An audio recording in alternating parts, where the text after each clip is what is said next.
اللہ تعالیٰ نے بڑی دولت عطا فرمائی. ان کی شادی بھی ایک دولتمند سے ہوئی، ایک دولتمند سے شادی ہوئی. فرماتی ہیں کہ میں چھت پہ بیٹھی تھی اپنے شوہر کے ساتھ، وہ دولتمند تو بڑا تھا پر متکبر بھی بڑا تھا. دروازے پہ فقیر مانگنے آیا تو میرا خاوند بالکنی سے جھانک کے کہنے لگا اسے کچھ نہ دینا، اس دکاندار ہے، یہ دنیا دار بنے ہوئے ہیں، جان بوجھ کے مانگتے ہیں. تو میں نے کہا میں تیری دولت سے نہیں دوں گی، میرے میکے سے جو کچھ آیا اس میں سے دینے کی اجازت دینا. اس نے کہا جانا ہی نہیں. تو عورت کہتی ہے اس مانگنے والے کا، اس جو دروازے پہ شخص کھڑا تھا اس کے مانگنے والے کا جو انداز تھا وہ بتاتا تھا کہ کئی دنوں کا بھوکا ہے. اس جوان کے چہرے پر عجیب بھوک تھی.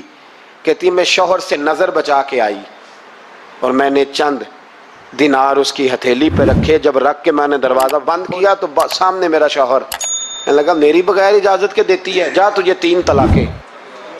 کہتی میں عزت مند باپ کی بیٹی طلاق لے کے گھر آ گئی.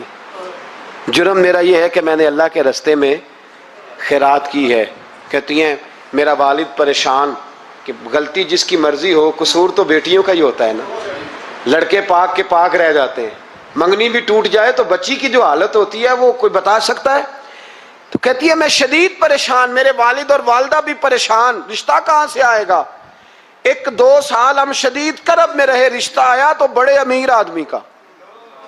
میں طلاق یافتہ تھی پر بندے کوارے کا رشتہ آیا. کہتے ہیں جب وہ رشتہ ہو گیا میں پہلے دن اپنے خاوند کے پاس گئی تو مجھے کہنے لگا مجھے جانتی ہو میں کون ہوں؟ میں نے کہا نہیں. کہنے لگا میں وہی ہوں جو تیرے دروازے پہ خیرات لینے آیا تھا. تجھے میری وجہ سے طلاق ہوئی تو میں اسی رات جا کے مصلے پہ رویا کہ مولا میری وجہ سے بیچاری کا گھر اجڑ گیا. پھر میں نے 18 گھنٹے محنت کی تو میں نے تجھے عزت دینے کے لیے. کہنے لگا اب تجھے بیوی بنا کے نہیں مہرانی بنا کے رکھوں گا، میں تیری نوکری کروں گا، تو میری محسنہ ہے.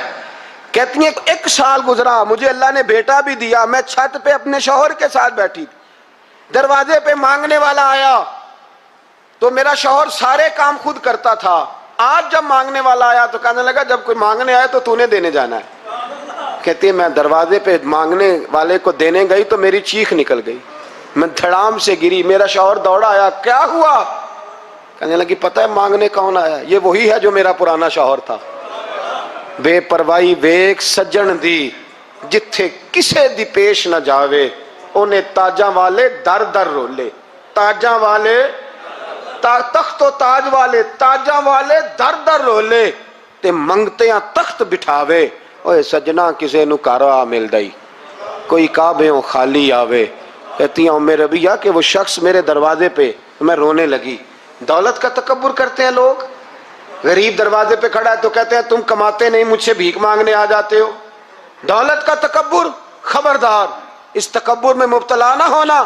لوگ تو آپ یقین کریں فتوے لیتے پھرتے ہیں، کہتے ہیں ایسے ہی جناب زکوٰۃ تو اس کی بنتی ہے جو ٹیکس نہ دے، زکوٰۃ تو اس کی بنتی ہے جس کے پاس ملازم نہ ہو. تو ایسے مولویوں نے سنو، حضرت موسیٰ کے چچا کا بیٹا تھا قارون، حضرت موسیٰ کی دعا سے دولت ملی. اتنا دولت مند ہو گیا کہ خزانوں کی چابیاں 4 اونٹ اٹھایا کرتے. حضرت موسیٰ نے کہا کہ 1000واں حصہ زکوٰۃ فرض ہوئی ہے. کتنا حصہ؟ 40واں نہیں، 1000واں حصہ.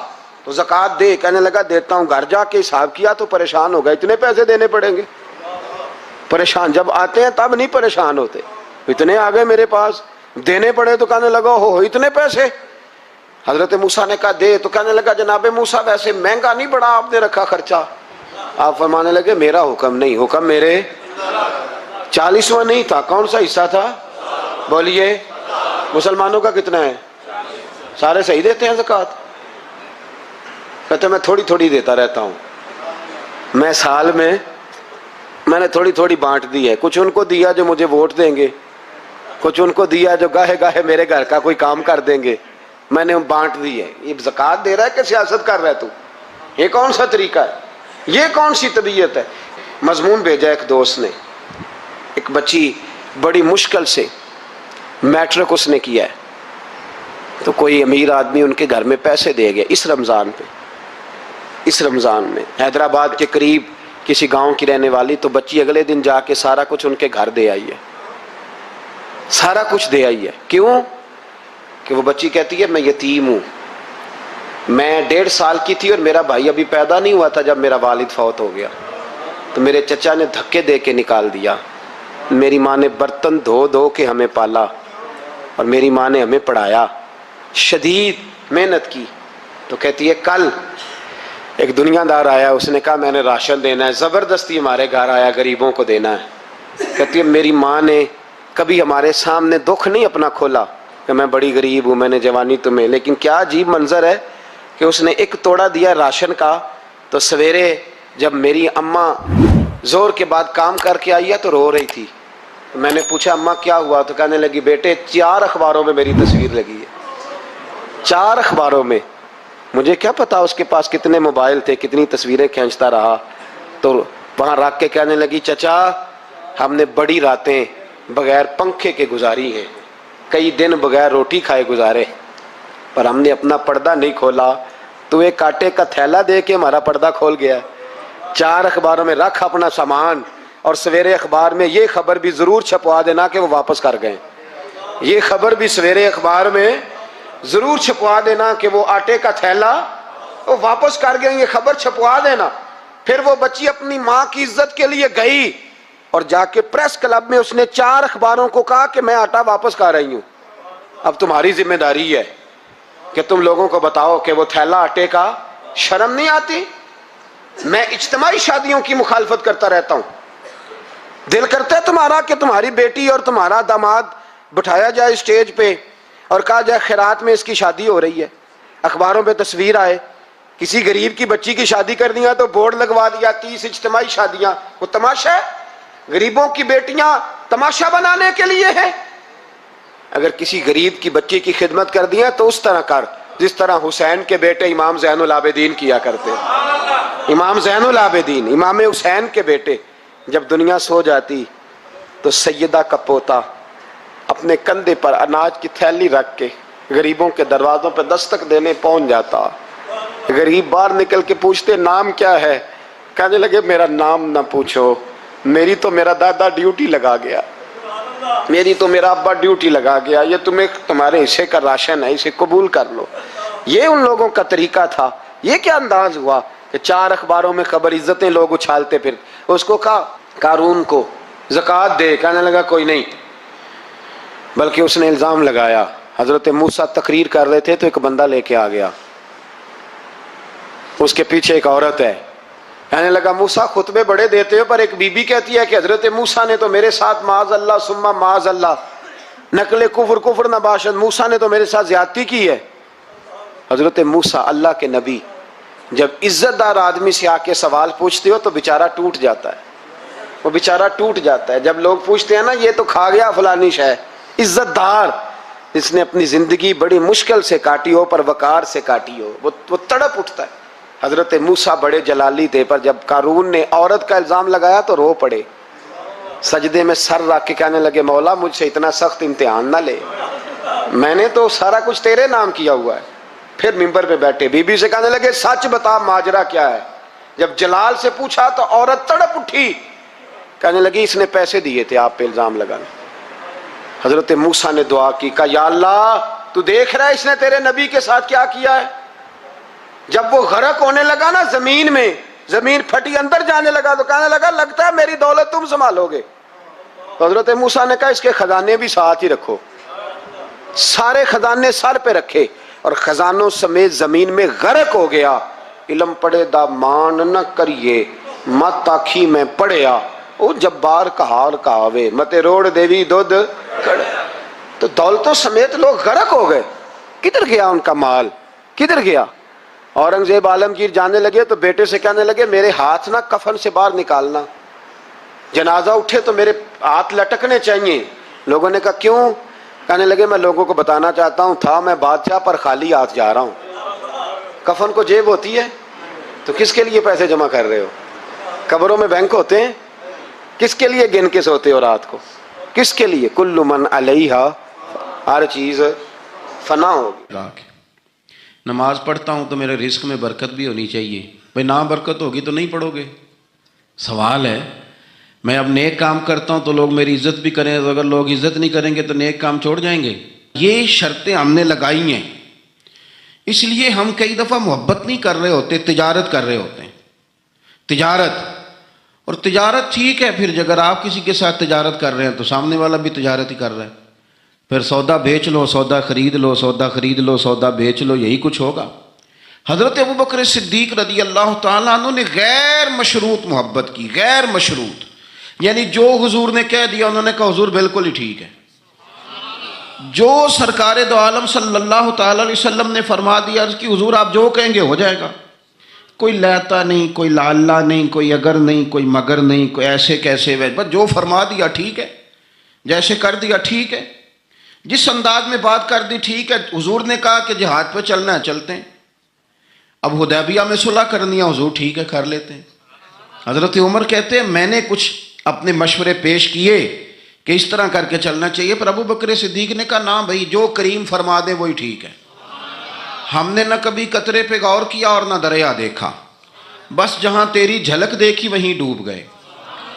انسان کے نا دو قسم کے پیار کرنے والے ہوتے ہیں، ایک پیار کرنے والے پروٹوکول مانگتے ہیں، ٹائم مانگتے ہیں، پیار کرتے ہیں وہ بھی، لیکن ان کا خیال ہوتا ہے کہ اس طرح کر کے اگر آپ چلیں گے تو پھر پیار ہے۔ کچھ پیار کرنے والے اس طرح کے ہوتے ہیں، وہ کہتے ہیں تو مل نہ بھی او دی فطرت ہے کہر نہ چھڈے، سجن ہو کے ویر نہ چھڈے، انہوں آکھو اسی نہیں متھے لگ دے، چلو ساڈا شہر نہ چھڈے۔ کچھ لوگ ایسے ہوتے ہیں کہتے ہیں مل نہ بھی یار کوئی عرض نہیں، لیکن اس طرح کر کہ پیار تیرے ساتھ قائم رہے گا، تو سلام لے پھر بھی تیری مرضی، رخ پھیر کے گزر جا پھر بھی تیری، غیر مشروط محبت، شرط والی نہیں۔ پھر کیا ہوتا ہے کہ آپ کسی پہ بوجھ نہیں بنتے، آپ کسی کو تکلیف نہیں دیتے، آپ کسی کو اذیت نہیں دیتے، لیکن اگر آپ بوجھ بنیں گے، آپ اپنا آپ بتائیں گے، اپنا آپ دکھائیں گے، اپنا آپ مسلط کریں گے، محبت کمزور ہو جائے گی۔ نبی پاک صلی اللہ تعالیٰ علیہ وسلم کی نا آپ کو 20 حدیثیں ملیں گی جناب صدیق اکبر رضی اللہ تعالیٰ عنہ کی شان میں، اور ظاہر ہے جو پڑھنے والا ہے جتنا زیادہ مطالعہ رکھتا ہے اتنی زیادہ چیزیں ملیں گی۔ میں کھڑا ہو جاتا ہوں نا جو حدیث پڑھ کے، اور جو میری بڑی تربیت کرتی ہے، اور میں سمجھتا ہوں کہ یہ جو انفرادی زندگی ہے نا ان کی، یہ جو انوکھا رنگ ہے یہ بڑا نرالا ہے۔ حدیث پاک سنیے گا اور اس کے پہلوؤں پر غور فرمائیے گا۔ نبی پاک صلی اللہ تعالیٰ علیہ وسلم فرماتے ہیں میرے پاس جس کا بھی مال آیا نا میں نے امانت سمجھ کے خرچ کیا ہے۔ مال غنیمت بھی آیا ہے، حضرت عثمان غنی نے بھی مال دیا، جناب عبد الرحمن ابن عوف نے بھی مال دیا، جس بندے کا بھی مال آیا ہے نا میں نے امانت سمجھ کے خرچ کیا ہے۔ کیا لفظ ہیں، کیا حسن ہے، کیا تاثیر ہے، کیا اپنائیت ہے۔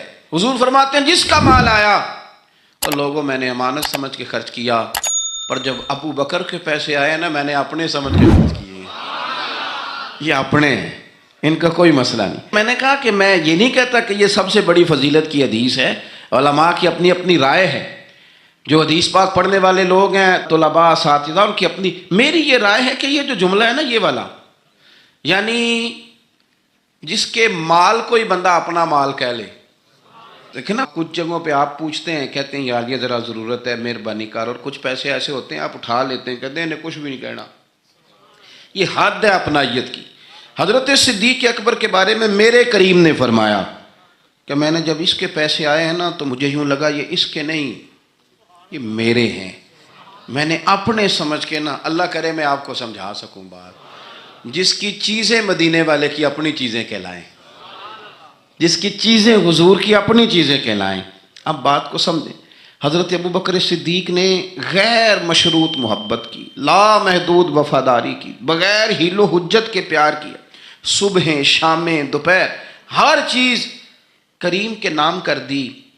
حضرت ابوبکر صدیق رضی اللہ تعالیٰ عنہ مالدار بھی تھے، سمجھدار بھی تھے، تاجر بھی تھے، لوگ سارا کچھ دیکھ داکھ کے نہیں چلتے، نفع نقصان سوچ کر نہیں آگے بڑھتے، لیکن حضرت صدیق اکبر نے تو کوئی چیز دیکھی نہیں، کوئی چیز نہیں دیکھی، اور لوگ اس وقت آتے ہیں جب رش بڑھ جاتا ہے، شہرت عام ہو جاتی، جب لوگ دیکھتے ہیں نا کہ اب یہاں شہد بہت زیادہ ہے تو مکھیاں پھر جوش مارتی ہیں کہ پہنچنا چاہیے۔ لیکن جناب صدیق اکبر تو اس وقت آئے جب مار کھانے کے دن تھے، اس وقت آئے جب بڑی اذیتیں مسلمانوں کو دی جاتی تھی، اپنا مال، اپنے بچے، اپنا قبیلہ، اپنی بیٹیاں، اپنا سارا گھر، اپنا سارا خاندان، ہر چیز لا کے کریم محبوب کے قدموں میں رکھ دی. اور پھر یہ کہ حضور کی خدمت کی اس انداز میں کوئی زیادہ فرق نہیں ہے. عمر بظاہر نبی پاک صلی اللہ علیہ وسلم سے 2.5-2.5 سال ان کی کم ہے، لیکن غار ثور میں جو لوگ گئے ہیں وہ جانتے ہیں کہ وہ بڑا مشکل رستہ ہے. ابھی بھی بڑا مشکل ہے، حالانکہ رستے بن گئے. چلیں ایک بات اور بھی کہہ لیتے ہیں، تجربے کی ہے کہ حالانکہ رستے بن گئے، حالانکہ اس کے لیے بڑے بڑے چندے بھی اکٹھے ہو گئے ہیں. بڑے بڑے چندے. جتنی دفعہ مجھے کچھ موقع ملا ہے تو میں نے تو یہی دیکھا ہے جی رستہ بن رہا ہے، آ جائیں ذرا آپ بھی اس میں شامل ہو جائیں. چندے والا معاملہ بھی بڑا سپر ہے. کس کس انداز میں لوگ جمع کرتے ہیں. رستہ بن گیا ہے، لوگوں کے لیے آسانیاں ہو گئی ہیں، ہاتھ کے اندر بڑی بڑی روشنیاں ہیں، کھانے پینے کا رستے میں موقع ملتا ہے، آسانیاں سہولیات ہیں. لیکن جناب صدیق اکبر کہتے ہیں رات کی تنہائی میں جب میں نے حضور کے مقدس قدموں میں ورم دیکھا، تکلیف دیکھی، تو میں نے کہا حضور مہربانی کریں، آپ میرے کندھے پہ نہیں آ جاتے. کندھے پہ اٹھایا حضور کو، پباں پار قدم نہیں جے لاؤندا تے 100 پہاڑ تے چڑھیا جاندا تے او پہ جاندا تے یار ندی دا تے اے اصلی دلدار نبی دا. کندھوں پہ بٹھا کے نا حضور کو تو غار میں لے گئے. اب ایک اور بات بھی ذرا سمجھنا، وہاں جا کے نا تو حضور کو بٹھا لیا، کہنے لگے حضور آپ ذرا ٹھہرے، میں اندر دیکھتا ہوں کوئی چیز ہو نا، کبھی میں پہلے صفائی کر لوں، کوئی چیز تکلیف دینے والی ہو تو مجھے تکلیف دے. پہلے اندر گئے، صفائی کی، جھاڑ پونچھ کی، پھر حضور کو بلایا. ہمارے علماء نے یہاں ایک نقطہ لکھا ہے، وہ کہتے ہیں غار ثور میں پہلے جناب صدیق اکبر گئے، پھر حضور گئے. پھر سمجھنا بات کو، پہلے جناب صدیق اکبر گئے، پھر حضور گئے. اس کا مطلب ہے جہاں حضرت صدیق اکبر پہنچ جائے نا وہاں حضور بھی آ جاتے ہیں. تو علماء کہتے ہیں تو اپنے دل میں نا جناب صدیق اکبر کے لیے جگہ بنا، مدینے والے بھی تیرے دل کو پسند فرما لیں گے. جگہ بنانا جناب صدیق کے لیے، اپنے دل میں جگہ بنانا، اس شخص سے پیار کر. حضرت صدیق اکبر تو امت کے استاد ہیں. جس نے ادب سیکھا ہے حضور کا جناب صدیق اکبر سے سیکھا، جس نے وفاداری سیکھی اس نے جناب صدیق اکبر سے سیکھی، جس شخص نے نبی پاک علیہ الصلوۃ والسلام کی اتباع سیکھی اس نے جناب صدیق اکبر سے سیکھی. اپنی زندگی کو باندھ کر حضور کے قدموں میں گرا دیا، جس طرح حضور نے فرمایا، جس مقام پہ حضور نے فرمایا، جو نبی پاک نے چاہت کی، جس طرح رسول پاک صلی اللہ علیہ وسلم نے پسند فرمایا. کسی نے ایک دن پوچھا تھا سب سے زیادہ خوش کس دن ہوئے؟ فرمانے لگے میں حضور کو نا مکے سے مدینے لے کے جا رہا تھا تو گرمی بڑی شدید تھی. 2-3 دفعہ میں نے دیکھا تو حضور کے چہرہ نور پہ مجھے پسینہ نظر آیا. اب میں ڈھونڈنے لگا کہ کوئی ٹھنڈی چیز ملے نا تو میں حضور کو پیش کروں. خشکی جو ہوتی ہے نا، خشکی تو یہ تو ویسے ہی بڑی تکلیف کرتی ہے. خشکی اگر جسم پہ کبھی ہو جائے نا تو بندے کا کہیں جم کے بیٹھنا بڑا مشکل ہو جاتا ہے. خشکی جو ہو جاتی ہے، خشکی جسم پہ ہو جائے تو بڑا تنگ کرتی ہے، تو اگر کسی کے دماغ میں ہو جائے تو پھر تو بڑی خرابی کرتی ہے. یہاں نا لوگوں کو خشکی ہو گئی ہے دماغ میں بہت زیادہ، بڑی، اور اتنی زیادہ ہے بعض لوگوں کو کہ شاید ان کو نہلا دیں سرسوں کے تیل میں تو پھر بھی نہ ٹھیک ہو. خدا کے بندے سمجھتے ہی نہیں. اس شخصیت کے بارے میں لب کشائی کرتے ہو، ان کے بارے میں جن کے بارے میں میرے کریم رسول علیہ السلام نے فرمایا میرے ساتھ جس نے نیکی کی میں نے بدلہ دے دیا. ابو بکر کا بازو پکڑ کے اللہ کی بارگاہ میں لے جاؤں گا، کہوں گا یا اللہ تو ہی اسے احسانوں کے بدلے عطا فرما. کیا بات کرتے ہیں، اس شخص کے اتنی خشکی ہو گئی ہے دماغوں میں، سوچنا سمجھنا ہی لوگوں نے چھوڑ دیا ہے. حضرت سیدنا ابو بکر صدیق کہتے ہیں میں دیکھ رہا تھا گرمی بڑی شدید ہے. لوگ کہتے ہیں جی آپ حدیث پاک بیان کریں، آپ ان کا کوئی کلام سنائیں، تو میں کہا کرتا ہوں ذات سے پیار نہ ہو تو بات سے بھی نہیں ہوتا. پہلے ذات سے پیار کر لو پھر ان کی بات سے بھی پیار. یہ دیکھو نا جناب صدیق اکبر رضی اللہ تعالیٰ عنہ تبلیغ نہیں کر رہے اس وقت، وہ دعوت دین نہیں دے رہے، بتا کیا رہے ہیں کہ تم بار بار چہرہ دیکھتا تو حضور سید عالم صلی اللہ تعالیٰ علیہ وسلم کو نا پسینہ مبارک آ رہا تھا تو میں کوئی چھاؤں ڈھونڈنے لگا. ایک جگہ میں نے دیکھا ایک ڈھلان ہے پہاڑ کی، اس کے نیچے کچھ جگہ تھی، میں نے جا کے جلدی سے صاف کی. میں نے وہاں کچھ چیز بچھائی. ایک روایت ہے چمڑے کا بستر بچھایا، اور ایک میں آتا ہے کہ اپنی چادر اتار کے بچھائی، امامہ کھول کے بچھایا. کریم محبوب صلی اللہ تعالیٰ علیہ وسلم کو وہاں لٹایا. کہتے ہیں اب میں ڈھونڈنے لگا کوئی ٹھنڈی چیز مل جائے نا. آپ میری بات کو سمجھیں. جس طرح کوئی لاڑ نہیں لڑاتا کسی کے، جس طرح اماں بڑا پیار کرتی ہے تو وہ خیال نہیں کرتی اس کی دھوپ کا، چھاؤں کا، کپڑے کا، آنے کا، بیٹھنے کا. وہ کسی نے کہا تھا کہ ٹوٹ جانوں میں کھلونوں کی طرح ہوتا ہے، آدمی عشق میں بچوں کی طرح ہوتا ہے. ٹوٹ جانے میں کھلونوں کی طرح ہوتا ہے، اور آدمی عشق میں بچوں کی طرح وہ ضدیں کرتا ہے. نہیں میں نے اماں کے پاس ہی جانا ہے، نہیں میں نے اماں کے پاس ہی جانا ہے، کیونکہ آدمی عشق میں بچوں کی طرح ہوتا ہے.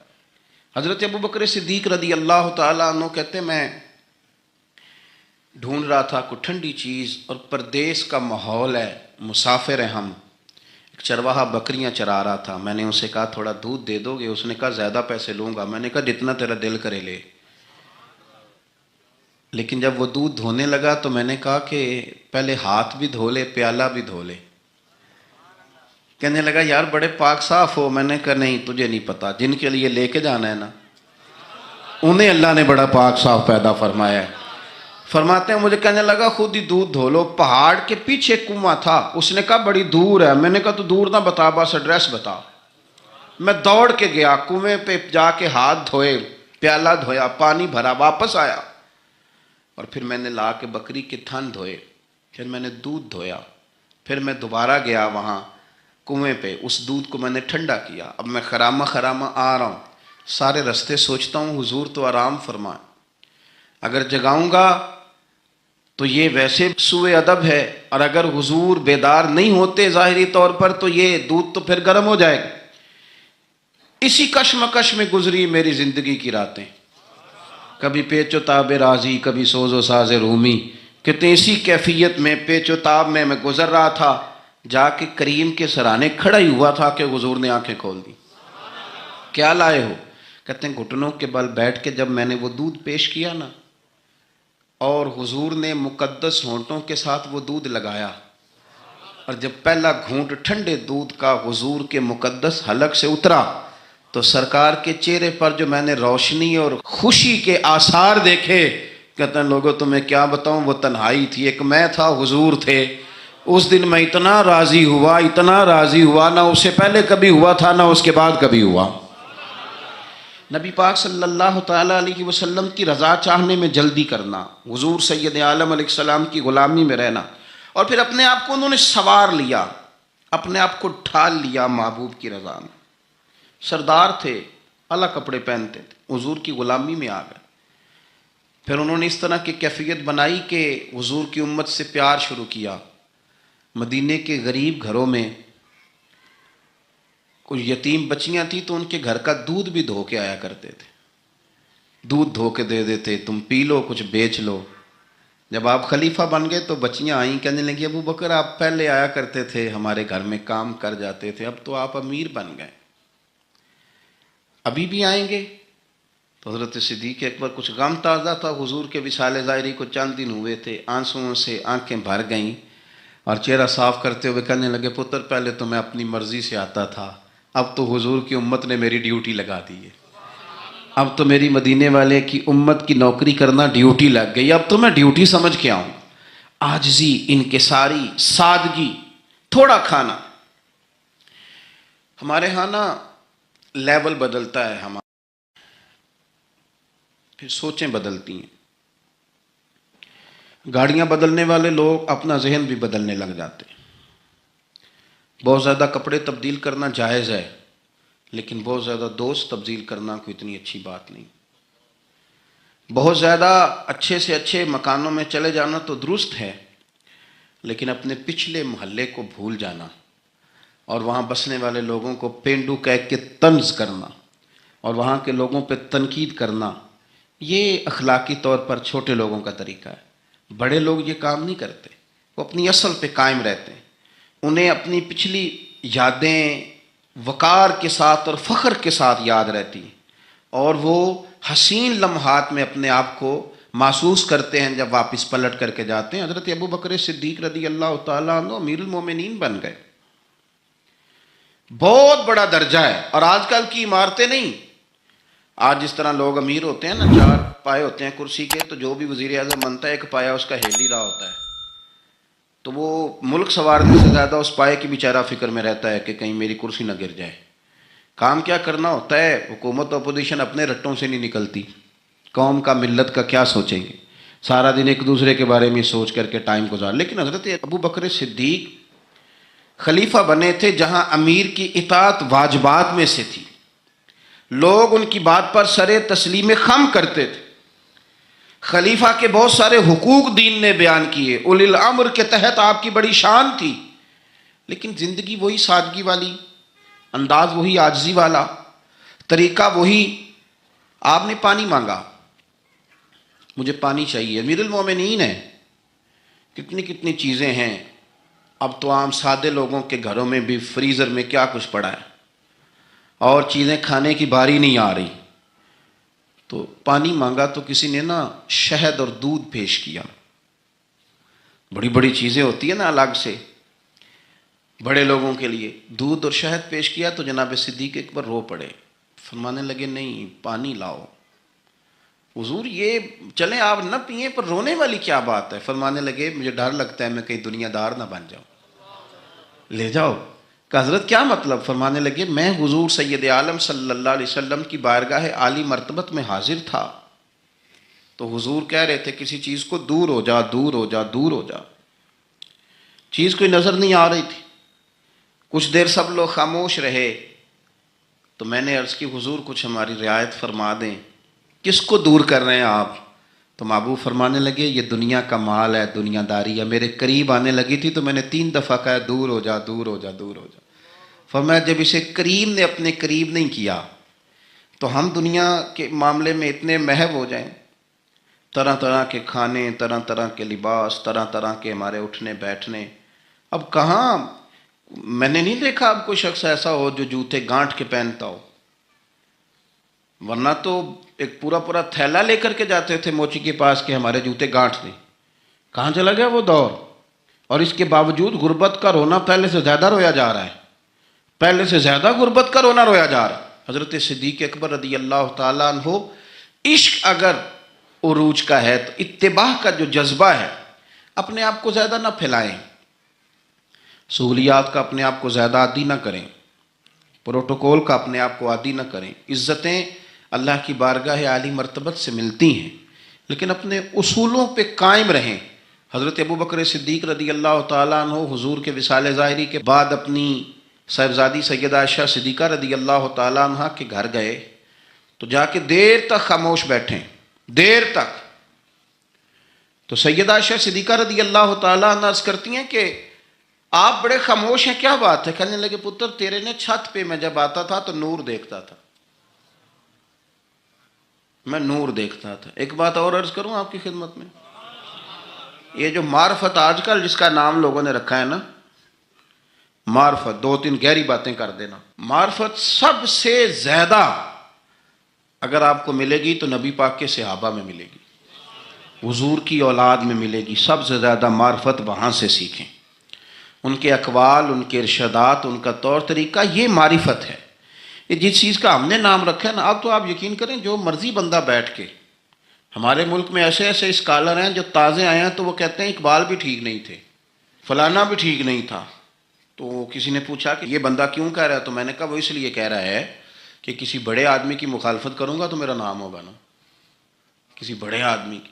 سستی شہرت حاصل کرنے کے لیے لوگ بڑی بڑی کہانیاں گھڑتے ہیں. اصل معرفت وہی ہے جو مصطفیٰ کریم نے بتائی, اور صحابہ کرام علیہم رضوان نے اسے ہم تک پہنچایا. مہربانی کریں, کسی نئے رنگ روپ کی کوئی زیادہ ضرورت نہیں ہے. حضرت سیدنا ابو بکر صدیق رضی اللہ تعالیٰ عنہ کی معرفت کا کمال دیکھیں. فرمانے لگے بیٹا تیری چھت پہ میں نور دیکھتا تھا, آج دکھائی نہیں دے رہا, کیا معاملہ ہے. تو جناب عائشہ صدیقہ رضی اللہ تعالیٰ عنہ خاموش ہو گئیں. دیر کے بعد کہنے لگی ابا جی کرتا میرا بڑا ہی پھٹ گیا تھا, پیوند لگنے کی جگہ نہیں تھی تو ایک کرتا نیا منگوایا ہے, پتہ نہیں یہ کوئی دنیا داری نہ مجھ سے ہو گئی ہو. ایک کرتا نیا. ہمارے ہاں تو یہ حالت ہے کہ خواتین کہتی ہیں کہ اے سوٹ میں پہلا بھی ہوتے پاک گئی سا. تو وہ کیا کہیں گے کہ ایک ہی جوڑا ہے اس کے پاس. یعنی اگر دوبارہ جانا ہے نا منگنی کے لیے الگ، مہندی کے لیے الگ، ولیمے کے لیے. یہ ہمارا کلچر ہے اور اس کو ہم نے خود پروموٹ کیا ہے، اس میں ساری غلطی خواتین کی نہیں. حضرت عائشہ صدیقہ رضی اللہ تعالی عنہ کہتی ہیں کہ ابا جی میں نے نا ایک صرف کرتا نیا لیا ہے. تو جناب صدیق اکبر روئے اور بیٹی کے سر پہ ہاتھ رکھا، کہنے لگے پتر ہم وہی ٹھیک ہے جہاں میں حضور نے کھڑا کیا تھا. انہی رستوں کے مسافر صحیح ہیں، وہی ٹھیک ہیں. بہت ساری دنیا داریاں، بہت سارے پروٹوکول، بہت ساری شہرتیں، بھول جاتے ہیں نا پھر انسان کئی دفعہ چیزوں کو. کہ پتر وہی ٹھیک ہے. جناب عائشہ صدیقہ رضی اللہ تعالی عنہ فرماتی ہیں جناب صدیق اکبر گئے تو میں نے نیا کرتا اتار کے خیرات کر دیا، پرانے والا پہن لیا. شام کو لوٹ آئے، آنکھوں میں آنسو تھے. کہنے لگے پتر ہم اسی رنگ میں اچھے ہیں جو رنگ ہمیں رسول کائنات نے عطا فرمایا ہے. اسی میں ہم اچھے ہیں، اسی سادگی میں، اسی میں ہم. اور محتاط زندگی. میں عرض کروں کہ ہم بڑے صاحب نسبت ہیں، اللہ کا فضل ہے، اور ہم بڑے وثوق سے کہتے ہیں کہ رب کریم کے بندوں کی نسبت ہمارے بڑے کام آئے گی انشاءاللہ، اور آئے گی اللہ کے فضل سے. لیکن یہ کہ نسبت والے کو پھر بالکل لاپرواہ تو نہیں نہ ہو جانا چاہیے. اسے تو سوچنا چاہیے میری نسبت کس بڑے آدمی کے ساتھ، اسے غور کرنا چاہیے. اس کا تو تقویٰ بڑھ جانا چاہیے، احتیاط میں اضافہ ہونا چاہیے. اس کو تو پھونک پھونک پہ بولنا ہے، پھونک پھونک کے قدم رکھنا ہے، محتاط ہو کے چلنا ہے طریقے سلیقے سے. چونکہ اس نے نسبت بہت بڑی جگہ پہ کر لی، اس نے تو بہت اونچی جگہ پہ اپنا انتصاب کر لیا ہے. اب تو اس کو بہت محتاط ہو. ہمارے ہاں لوگ غیر محتاط ہو جاتے ہیں، غیر محتاط. کہنا مینوں کدی پرواہ ہے، میں غوث پاک دے منن والا. تے غوث پاک دے منن والے نے تو زیادہ پرواہ کرنی. میں خواجہ اجمیر کا ماننے والا ہوں، میاں تو نے تو پرواہ زیادہ کرنی ہے. میں داتا صاحب کا ماننے والا. او بھائی لوگ تیری شکل دیکھ کے کہیں گے کہ داتا صاحب کے ماننے والے کا اٹھنا بیٹھنا چلنا پھرنا بڑا حسین ہونا چاہیے، بڑا خوبصورت ہونا چاہیے، لب و لہجے میں بڑی شائستگی اور پختگی ہونی چاہیے، تیرے اندر چیزیں نظر آئیں. ہمارے حاجی صادق صاحب رحمۃ اللہ تعالیٰ علیہ کے ایک مرید تھے، خلیفہ بھی تھے سید صاحب. تو وہ کہتے ہیں میں ایک جگہ وضو کر رہا تھا، وضو. تو حاجی صاحب رحمۃ اللہ علیہ بڑا محتاط وضو کرتے تھے، بڑے طریقے سے بیٹھنا، کپڑوں کو سمیٹنا، تھوڑا پانی کھولنا، ہاتھ دھونا، اور اس کے بعد کلی کے لیے منہ میں پانی ڈالنا تو ٹوٹی بند کر لینا. کہتے میں وضو کر رہا تھا، وضو ہمیں تو بتانا پڑتا ہے نا، بڑے بڑے دعوے کرنے. کہتے میں خالی وضو کر رہا تھا تو ایک بندہ مجھے دیکھ کہنے لگا تسی حاجی صادق صاحب دے مرید ہو. میں کیا تین کیویں پتہ ہے؟ کہنے اے جڑا تقوی ہے نا، اے جڑی احتیاط ہے انہاں بابیاں جی ویکھی ہے. آپ کی شکل میں لوگ دیکھتے ہیں، آپ کی شکل میں. میں آپ کو بتاتا ہوں کہ ایک جگہ پہ مجھے موقع ملا کسی صاحب کے ساتھ گفتگو کرنے کا. تو کسی نے آ کے ان کے ساتھ بحث شروع کر دی. تو وہ کہنے لگا ہم تو فقیر بندے ہیں، یہ دو چار چیزیں اپنی اصلاح کے لیے یاد کی ہیں، ہمیں لڑنا کوئی نہیں آتا. تو اس جو بحث کر رہا تھا اسے کہنے لگا کسی فقیر دا منن والا ہے تو، کسی درویش دا مرید؟ اس نے کہا فلانی جگہ مرید ہوں. تو مجھے اتنی تسلی ہوئی بات کی. میں نے کہا اس کا مطلب ہے کہ فقیری صرف یہ ہے کہ آپ لمبے بال رکھ لیں تو فقیری تھوڑی ہے. آپ کے لب و لہجے سے لوگ پہچان لیتے ہیں کہ آپ درویش ہیں، آپ کا انداز صوفیاء والا ہے. محتاط زندگی گزاری جناب صدیق اکبر نے، احتیاط. آپ کا ایک غلام تھا، اس زمانے میں غلام خرید لیے جاتے تھے، تو وہ اکثر آپ کے لیے کچھ چیز لے آتا تھا. غلام جو کما کے لاتے تھے تو آقا کو دیتے تھے، وہ کچھ چیز لے آتا، آپ کھا لیتے. ایک دن وہ کچھ چیز لے کے آ گیا. حضرت ابو بکر صدیق رضی اللہ تعالیٰ عنہ کئی دنوں کی بھوک ہے امیر المومنین کی. تو لے کے آیا تو آپ نے وہ چیز پکڑی اور اس کو آپ نے بغیر پوچھے کھانا شروع کر دیا.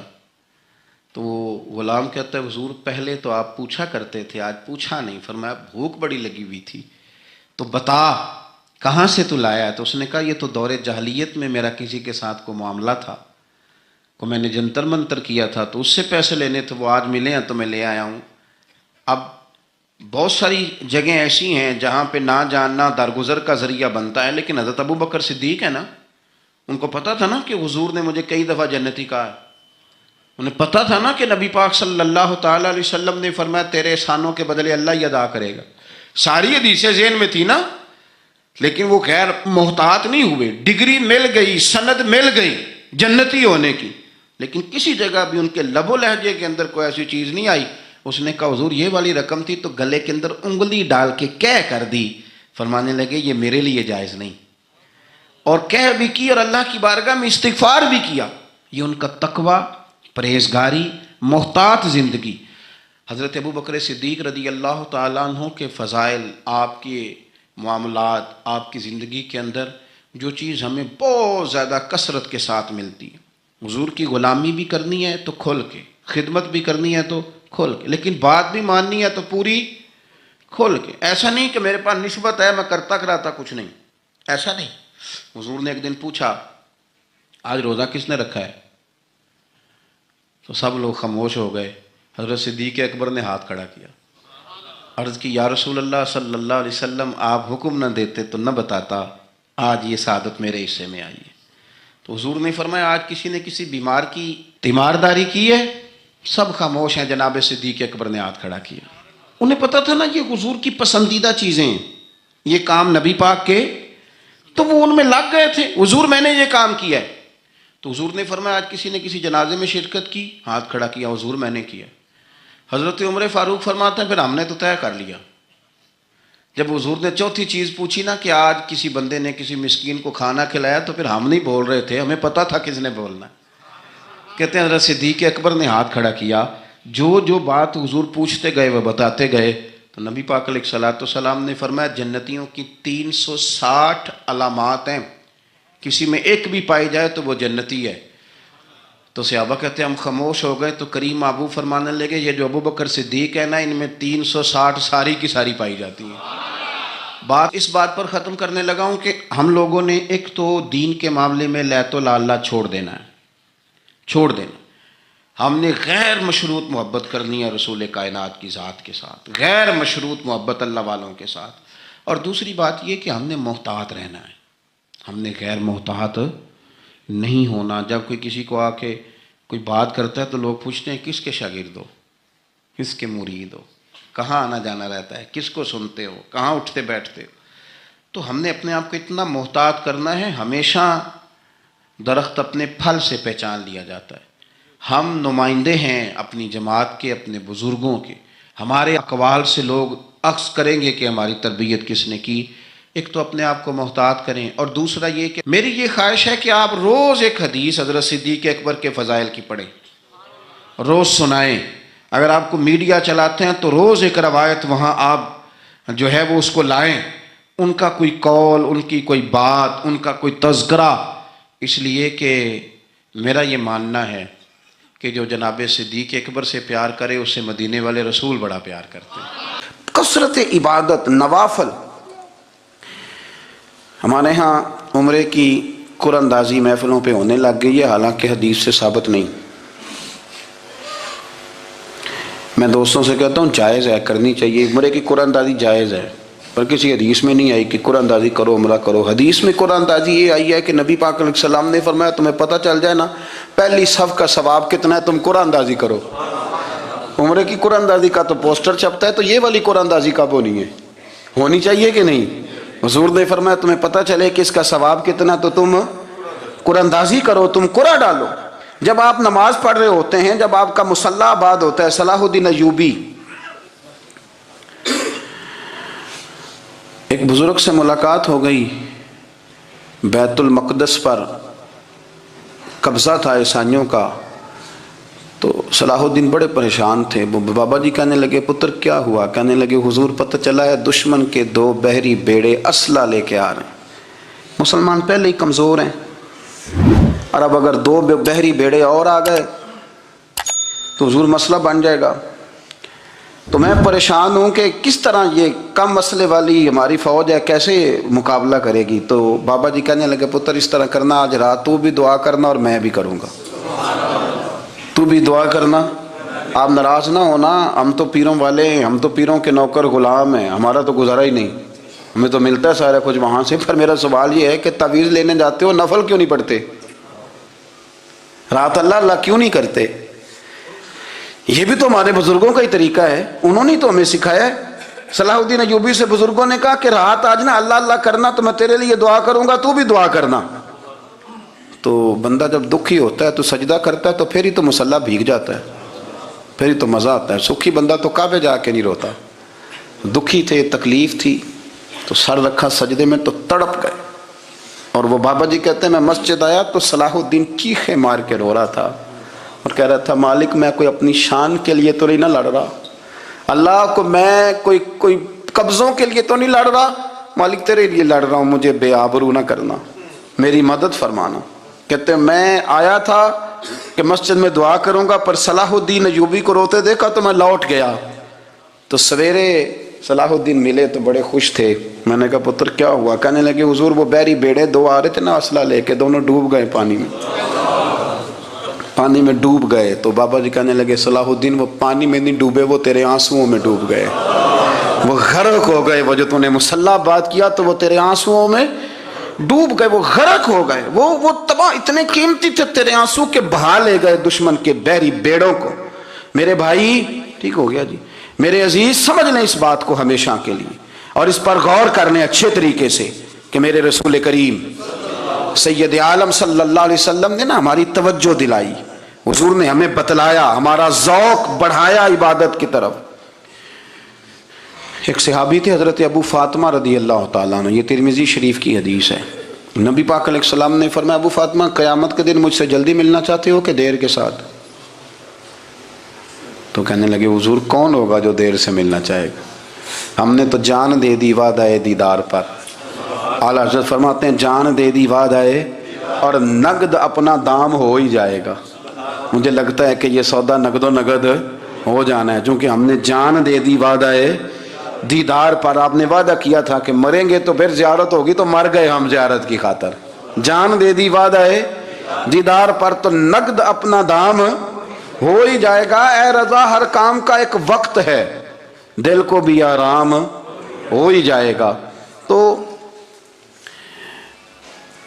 حضرت ابو فاطمہ رضی اللہ تعالیٰ عنہ سے نبی پاک صلی اللہ علیہ وسلم نے فرمایا جلدی ملنا چاہتے ہو کہ دیر سے؟ عرض کی حضور فٹافٹ ملنا ہے، میں نے قیامت کے دن آپ سے جلدی ملنا ہے۔ تو نبی پاک علیہ السلام نے فرمایا پھر اس طرح کرنا، دنیا میں رہ کے سجدے زیادہ کرنا، پھر سجدے زیادہ کرنا، قیامت میں ملاقات جلدی ہو جائے گی، قرب ملے گا تمہیں۔ اپنے بچوں کے اندر دیکھیں نا، ہم شوق پیدا کرتے ہیں، ہمیں صحیح لفظ نہیں بولنے آتے پر ہم بچوں میں شوق پیدا کرتے ہیں کہ پتر ڈاکٹر بن جائے گا تو بڑا نفع کرے گا، تو لوگوں کی خدمت کرے گا، ملک و ملت کی خدمت کرے گا، تیرے ابا کا نام روشن ہوگا، تیرے دادا کی تعریفیں ہوں گی۔ ہم یہ ذوق پیدا کرتے ہیں۔ ہم اپنے نوجوانوں کے اندر یہ فکر پیدا کرتے ہیں، انہیں ہم سمجھاتے ہیں کہ میاں جب تم پڑھو گے، محنت کرو گے تو فلاں آدمی کی طرح تمہارا نام ہوگا۔ یہ جتنا ذوق ہم بچوں کے اندر ان چیزوں کا پیدا کرتے، ہمیں حکم ہے کسی طرح ہم ذوق پیدا کریں کہ پتر نماز پڑھے گا تو اللہ راضی ہو جائے گا، تو سجدہ کرے گا۔ دیکھیں نا میرے رسول کریم علیہ السلام نے فرمایا 7 سال کے بچے کو مسجد لے کے جاؤ، یعنی اسے شوق دلاؤ، اس کے اندر یہ خاصیت پیدا کرو کہ اس کا دل کرے مسجد میں جانے کا، اس کے اندر یہ خصوصیات لاؤ کہ وہ ہمارے ہاں نا ہر چیز کو پروموٹ کیا جا رہا ہے، ہر چیز کو، یعنی سر سنگیت سکھانے کے لیے اکیڈمیاں بن گئی ہیں، ہر شے پروموٹ ہو رہی ہے، عبادت کا جذبہ کم ہوتا جا رہا ہے، اللہ کا ذوق ہمارے اندر نہیں رہا۔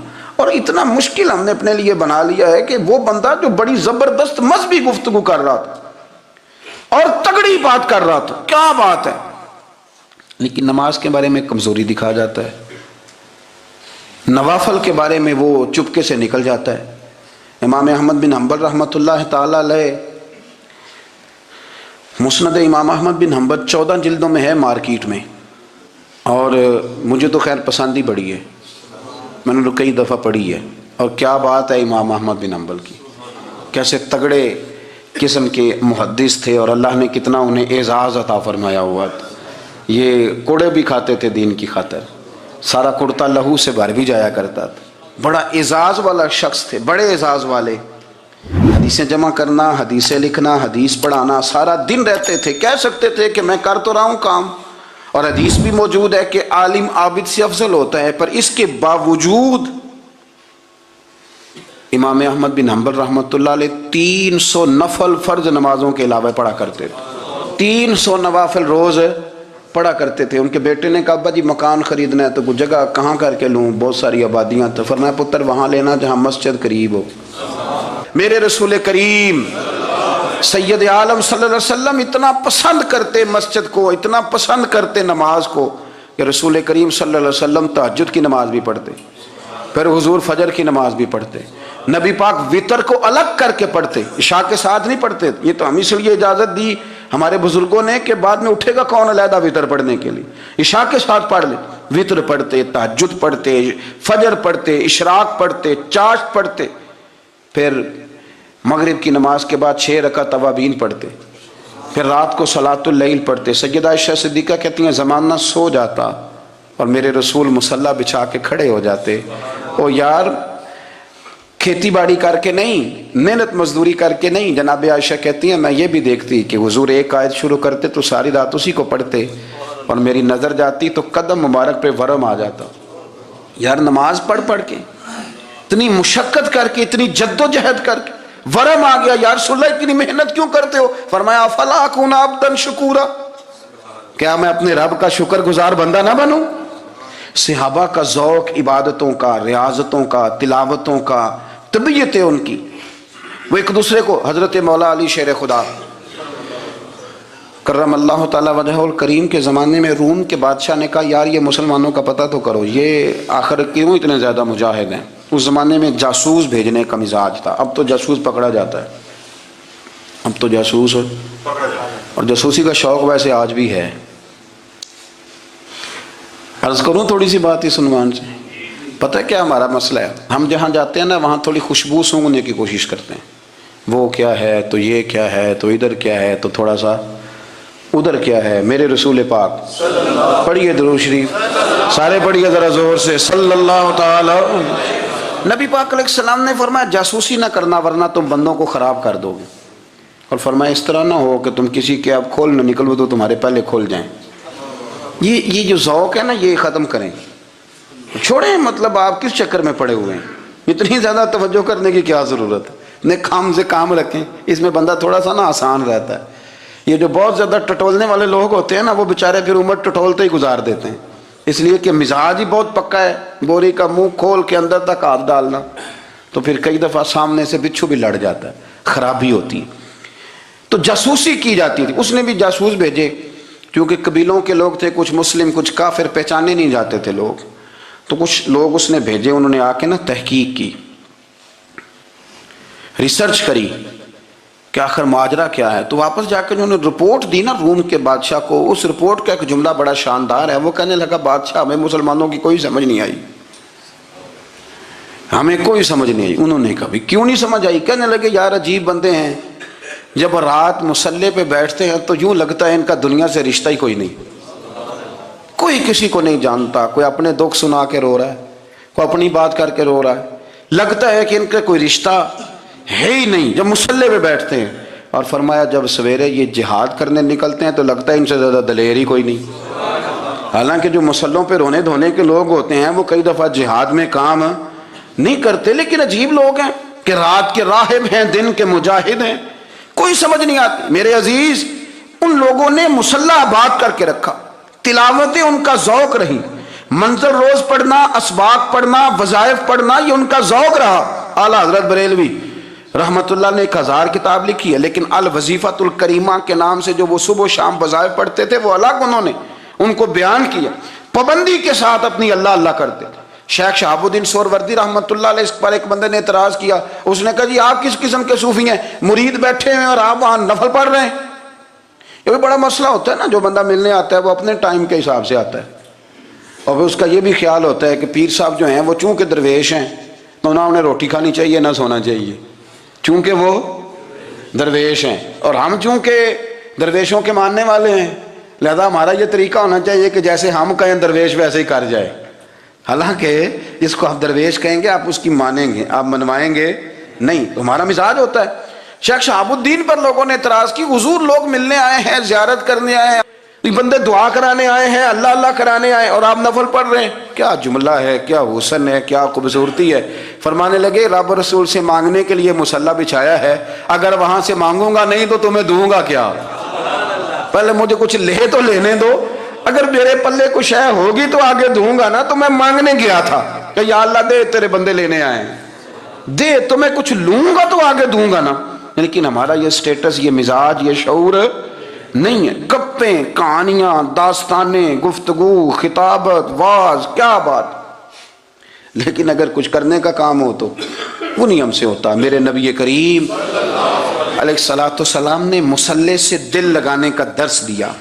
حضور نے توجہ دلائی. صحابہ اس ذوق کے حامل لوگ تھے, وہ کوشش کرتے تھے. جناب صدیق اکبر رضی اللہ تعالیٰ عنہ کا عبادت کا مزاج ہمیشہ قائم رہا. حضرت عمر فاروق ساری رات اللہ کے حضور کھڑے رہے.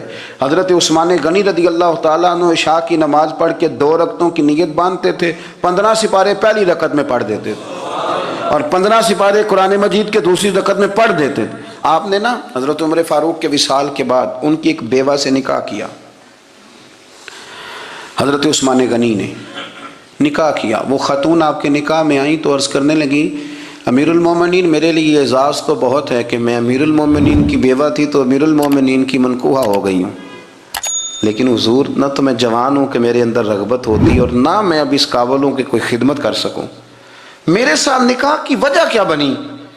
تو عثمان غنی رو پڑے. فرمانے لگے, میں نے عمر فاروق کو مسجد میں اپنے رب سے ڈرتے ہوئے دیکھا ہے, میں نے اسے روتے ہوئے دیکھا ہے, عدل کرتے دیکھا ہے, انصاف کرتے دیکھا ہے, امت کی خیر خواہی کرتے دیکھا. تمہارے ساتھ نکاح اس لیے کیا ہے کہ تم مجھے یہ بتاؤ کہ عمر فاروق گھر کے اندر اپنے رب کو کیسے راضی کرتے تھے, گھر کے اندر کیسے راضی کرتے تھے. وہ طریقے بتلاؤ, تم بتاتی جانا اور میں بھی اسی طرح گھر میں عبادت کروں. میرے رسول کریم علیہ الصلوۃ والسلام نے ارشاد فرمایا. حضور فرمانے لگے, جس گھر میں اللہ کا ذکر ہوتا ہے وہ گھر زندوں کا ہے, اور جس گھر میں رب کریم کا ذکر نہیں ہوتا وہ گھر زندوں کا نہیں ہے. گھر نا ہم نا کتابوں میں پڑھتے ہیں کہ ایک بزرگ کہتے ہیں, حضرت فضیل بن عیاض کہتے ہیں کہ میں ایک گلی سے گزر رہا تھا تو گھر کے اندر کسی قاری صاحب نے قرآن کی آیت پڑھ دی, وَلِمَنْ خَافَ مَقَامَ رَبِّهِ جَنَّتَانِ.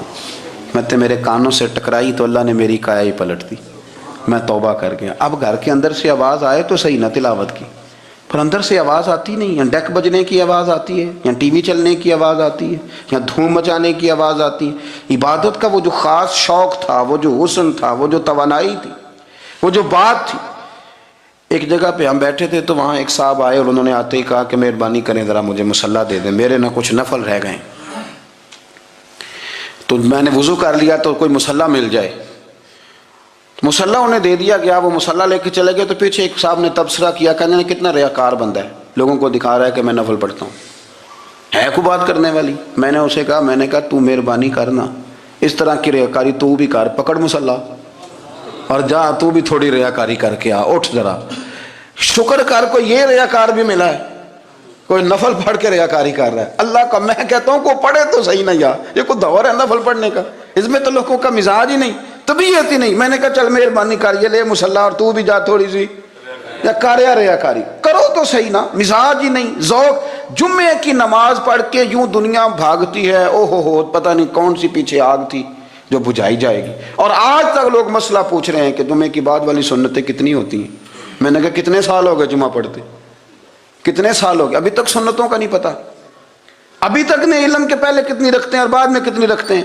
فجر کی سنتیں کب پڑھنی چاہیے, سنو فجر کی سنتوں کے بارے میں. میرے رسول کریم سید عالم صلی اللہ تعالیٰ علیہ وسلم سے ایک صحابی نے پوچھا تھا, حضور میری فجر کی سنتیں رہ گئیں یا رہ جاتی ہیں تو حکم کیا ہے, کیا انداز ہے حضور کا. بخاری مسلم کے لفظ سنو, حضور سید عالم صلی اللہ علیہ وسلم فرمانے لگے. اس نے کیا پوچھا تھا, حضور جواب کیا دیتے, فرمایا فجر کی سنتیں کبھی نہ چھوڑنا, فجر کی پہلی 2 سنتیں کبھی نہ چھوڑنا. یا رسول اللہ صلی اللہ تعالیٰ علیہ وسلم میری رہ گئی ہیں, رہ جاتی ہیں. فرمایا فجر کی 2 سنتیں نہ چھوڑنا, فرمایا فجر کی پہلی 2 سنتیں مجھے دنیا اور دنیا کے اندر جو کچھ ہے وہ سب سے زیادہ پیاری ہے. جسم اور کیا چاہیے, ان کے ہم ہو گئے جب ہمارا ہوا, ان کے ہم ہو گئے جب ہمارا ہوا.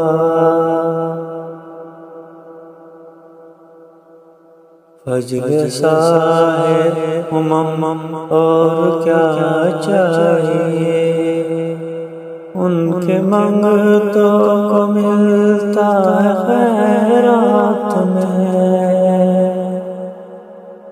ان کے منگتوں کو ملتا ہے خیرات میں، گلستان رم اور کیا چاہیے، اس سے بڑھ کر نہیں بات ناجس کوئی، اس سے بڑھ کر نہیں بات ناجس کوئی، نکلتے آمدن اور کیا چاہیے،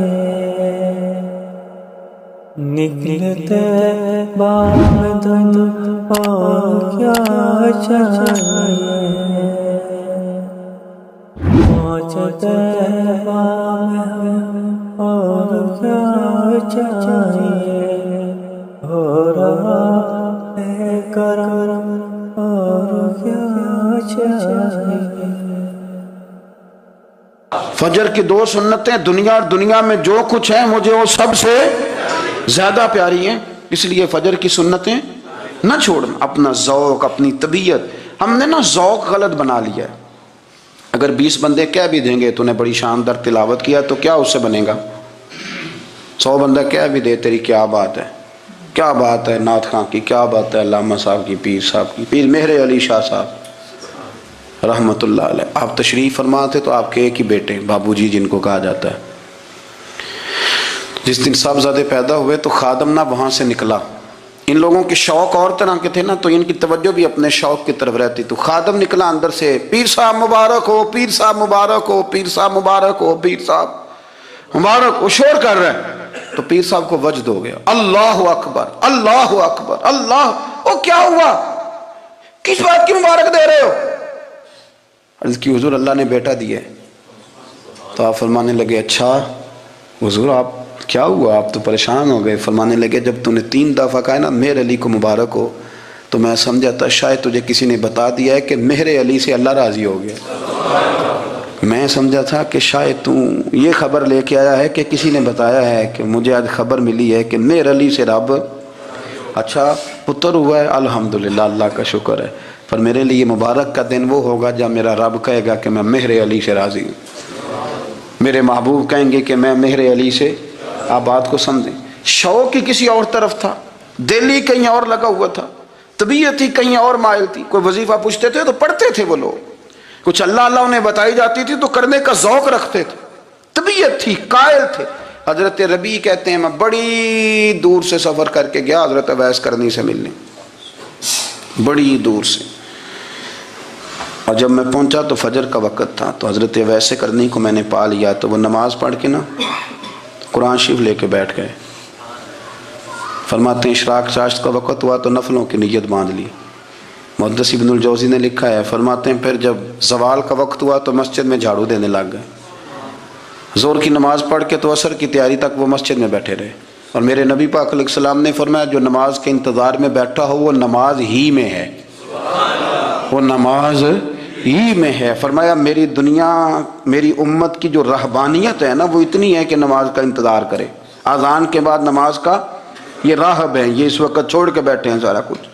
فرماتے ہیں عصر تک انہوں نے اللہ اللہ کی، پھر مغرب تک کی، عشاء کی نماز ہوئی تو نماز پڑھی تو وہ تھک گئے۔ اب مجھے وہ فارغ ہوں، مصلی چھوڑے تو میں ملاقات کروں نا۔ یہ آپ حیران نہ ہو کہ اتنی دیر بندہ کیسے اللہ اللہ کر، ہم نے کی نہیں نا اس لیے ہم پریشان ہیں۔ جو عادی ہوتے ہیں وہ کر بھی لیتے ہیں، وہ یہ کام، میری بات کی سمجھ آ رہی ہے؟ جب جاتے ہو کسی دفتر میں تو 8 گھنٹے کھڑے رہ لیتے ہو نا، مجبوری ہوتی ہے تو کھڑے رہا جا سکتا ہے۔ پاسپورٹ کے دفتر بولیے، امیگریشن کی لائنوں میں، اور میں نے تو ایمبیسیوں میں بندے 12 گھنٹے پہلے جا کے کھڑے دیکھیں، رہ لیتے ہیں کھڑے۔ تو اگر ان کاموں کے لیے رہا جاتا ہے تو اللہ رسول کے لیے بھی کھڑے رہا جا سکتا ہے۔ تو فرمانے لگے کہ جب عشاء کی نماز کے بعد آخر انسان تھے، تھک گئے، نیند کا غلبہ ہوا تو تھوڑی ایسے آنکھ بند ہوئی تو کھلی تو رونے لگے۔ حضرت ویسے کرنی رو کے کہنے لگے مالک مجھے غافل تو نہ کر، ابھی میں نے کیا بھی کچھ نہیں، دن ختم ہو گیا، کوئی نفل نہیں، کوئی اللہ اللہ نہیں، اللہ مجھے غافل نہ کر، میری مدد فرما۔ فرماتے ہیں جب وہ روئے تو میرے ساتھ جو شخص تھا، میں نے کہا اٹھو چلیں، کہنے لگا حضور ملنا نہیں، فرمایا جو میں لینے آیا تھا وہ مجھے مل گیا ہے، جو میں ان سے سیکھنے آیا تھا وہ مجھے نصیب ہو گیا، اب اور میں نے کیا لینا، ختم ہو گئی بات، اٹھو چلیں۔ اللہ کے بندوں نے حضرت ربیہ بن کعب اسلمی رضی اللہ تعالیٰ عنہ فرماتے ہیں، کہتے ہیں جب بنو قریظہ اور بنو نذیر یہودیوں کے ساتھ حضور علیہ السلام نے جنگ کا اعلان فرمایا تو وہ دشمن ہو گئے، ہمیں خطرہ تھا کہ وہ رات کو کہیں محبوب کو تکلیف نہ دیں، تو کچھ لوگ نا تلواریں لے کے نبی پاک کے دروازے پہ پہرے داری کرتے تھے۔ گن مین رکھنا حرام نہیں، اگر کسی کو واقعی خطرہ ہو تو اس کے لیے سنت بھی ہے۔ حضرت علی المرتضیٰ تلوار لے کے حضور کے گھر کا پہرا دیتے تھے۔ حضرت ربیہ بن کعب اسلمی رضی اللہ تعالیٰ عنہ فرماتے ہیں کہ رات میری ڈیوٹی تھی کہ میں حضور کے گھر کا پہرا دوں گا، تو فرماتے ہیں میں باہر سن رہا تھا، ساری رات ہی میرے نبی پاک نے اللہ کی تسبیح پڑھی، ساری رات، کبھی تسبیح، کبھی تحلیل، کبھی تحمید، کبھی تکبیر، ساری رات۔ فرماتے ہیں ساری رات حضور پڑھتے رہے اور ساری رات ہی میں سنتا رہا، مجھے اونگ آ گئی، میری آنکھ لگ گئی، حضور ابھی پڑھ رہے تھے، میں تھک کے سو گیا، اور فرماتے ہیں جب میری آنکھ دوبارہ سے کھلی تو میرے کانوں میں پھر کوئی چیز گونجی، تو میں نے کان لگایا تو میرے حبیب ابھی بھی اللہ کو یاد کر رہے، ساری رات حضور رب کی عبادت کرتے۔ اسی لیے تو کہا یا ایھا المزمل قم اللیل الا قلیلا، حبیب ساری رات تو نہ جاگا کر، تھوڑا آرام بھی کر لیا کر۔ میرے بھائی اپنا مصلی، اپنی عبادات، اپنے وظائف، اللہ اللہ جو آپ نے کسی سے سیکھی ہے اس کو کبھی کمزور نہ ہونے دیں۔ شجرہ شریف جو کسی بزرگ سے آپ لے لیتے ہیں تو کیا رسم ہے کوئی؟ اس پہ کچھ لکھا ہوتا ہے، وہ پڑھنے کے لیے دیا جاتا ہے، اس پہ لکھا ہوتا ہے کہ یہ اللہ اللہ آپ نے کرنی ہے۔ ساری زندگی کسی اسکول میں داخل ہو گئے اور وہاں جا کے آپ نصاب ہی نہ پڑھیں، کتاب ہی نہ کھولیں تو پاس ہو جائیں گے؟ تو کہتے ہیں میں 20 سال جاتا رہا ملا کچھ نہیں، تو آپ نے لیا کیا ہے؟ ایک اتنی سی کتاب تھی، اس کو تو کھول کے آپ دیکھ نہیں سکے، اس کے وظائف تک تو رسائی نہ ہوئی، اس لیے کہ اللہ اللہ کرنا مشکل ہے اور تصویر کھنچانا یہ آسان کام ہے۔ تو جو آسان ہے اس طرف ہماری توجہ لگی رہتی ہے اور جو مشکل ہے اس طرف ہم ذوق پیدا نہیں کرتے۔ یا ایھا الناس اعبدوا ربکم الذی خلقکم والذین من قبلکم لعلکم تتقون، اے لوگوں اس رب کی عبادت کرو جس نے تمہیں پیدا کیا اور تم سے پہلوں کو پیدا کیا، اس لیے عبادت کرو کہ تم پرہیزگار ہو جاؤ گے۔ مالک سمجھنے کی توفیق عطا فرمائے۔